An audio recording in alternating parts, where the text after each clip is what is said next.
Selamat pagi anak-anak, apa kabarnya? Semoga dalam keadaan sehat dan tetap semangat ya belajarnya. Nah, sebelum kita memulai kegiatan pembelajaran pada pagi hari ini, terlebih dahulu kita berdoa. Atas nama Bapa, Putra, dan Roh Kudus. Amin. Bapa kami yang ada di surga, dimuliakanlah namamu. Datanglah kerajaanmu, jadilah kehendak-mu di atas bumi seperti di dalam surga. Berilah kami rezeki pada hari ini dan ampunilah kesalahan kami, seperti kami pun mengampuni yang bersalah kepada kami. Dan janganlah masukkan kami ke dalam pencobaan, tetapi bebaskanlah kami dari yang jahat. Amin. Atas nama Bapa, Putra, dan Roh Kudus. Amin. Pada pagi hari ini kita sudah memasuki pembelajaran yang keempat ya anak-anak, yaitu tema keempat, subtema 4, hidup bersih dan sehat di tempat umum. Kita lihat dalam pembelajaran keempat ini, pelajaran apa saja yang akan kita bahas. Yuk, lihat sama-sama. Yang pertama adalah pelajaran bahasa Indonesia. Menjaga kebersihan jembatan penyeberangan. Jembatan penyeberangan merupakan salah satu fasilitas umum. Fasilitas ini banyak ditemukan di kota-kota besar. Jembatan penyeberangan digunakan oleh pejalan kaki untuk menyeberang ke sisi jalan yang lain. Nah, anak-anak bisa perhatikan di Pontianak juga ada ya jembatan penyeberangan itu di depan Pasar Tengah. Pasar Tengah itu ada jembatan penyeberangan yang di atas. Nah, seperti ini ya bentuknya jembatan penyeberangannya. Nah, yang ini adalah jembatan penyeberangan yang terawat dan bagus. Kita perhatikan di sini bentuknya dan suasananya juga begitu bagus ya, terawat gitu. Nah, ada jembatan penyeberangan yang terawat, ada yang tidak. Kamu bisa perhatikan, yang ini adalah jembatan penyeberangan yang sudah rusak, tidak terawat. Kamu perhatikan ini ada sudah berlubang, pinggir-pinggirnya juga kotor.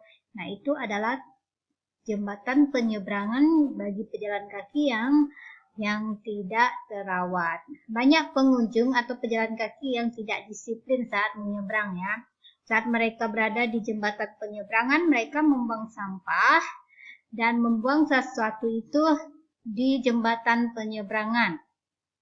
Nah, mereka tidak memperhatikan kebersihan sehingga jembatan penyeberangan mudah rusak dan kotor, tidak terjaga karena ulah pejalan kaki yang tidak disiplin. Nah, pejalan kaki yang tidak disiplin itu bisa juga membuat suasana tidak teratur dan jadinya tidak indah dipandang. Mereka tidak menempatkan sampah atau menempatkan sesuatu itu di tempatnya. Dengan sembarangan mereka membuang sampah, sehingga jembatan penyeberangan menjadi kotor dan rusak. Nah, kamu perhatikan yang ini jembatan penyeberangan yang rapi dan bersih. Nah, jembatan penyeberangan rapi dan bersih itu tergantung lagi pada kita ya, bagi kita yang pejalan kaki. Nah, saat kita menyeberangi jembatan penyeberangan, kita harus disiplin. Saat kita mau membuang sampah, maka kita buanglah di tempatnya. Seperti itu. Nah, itu fasilitas umum itu wajib kita jaga dan kita pelihara. Jangan tidak disiplin atau egois merusak fasilitas umum. Karena fasilitas umum itu untuk digunakan oleh semua orang, bukan untuk kepentingan pribadi. Seperti itu ya.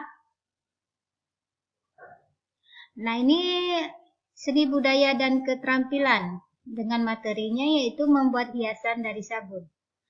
Membuat hiasan merupakan salah satu kerajinan. Hiasan dapat dibuat dari berbagai bahan, baik bahan buatan atau bahan alami.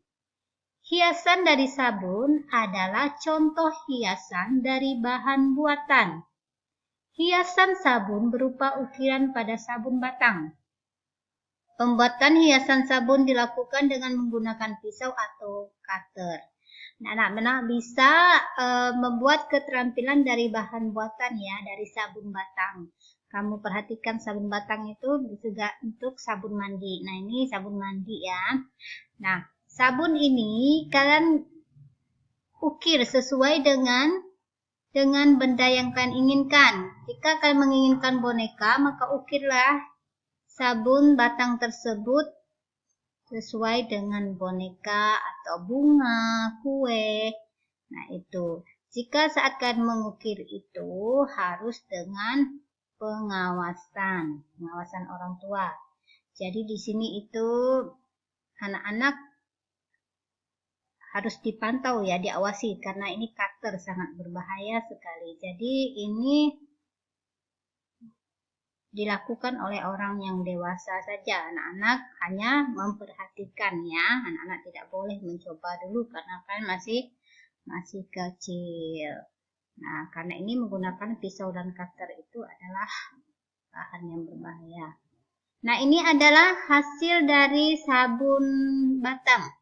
Jadi dijadikan seperti kue. Nah, kue Oreo ya. Nah, ini dia.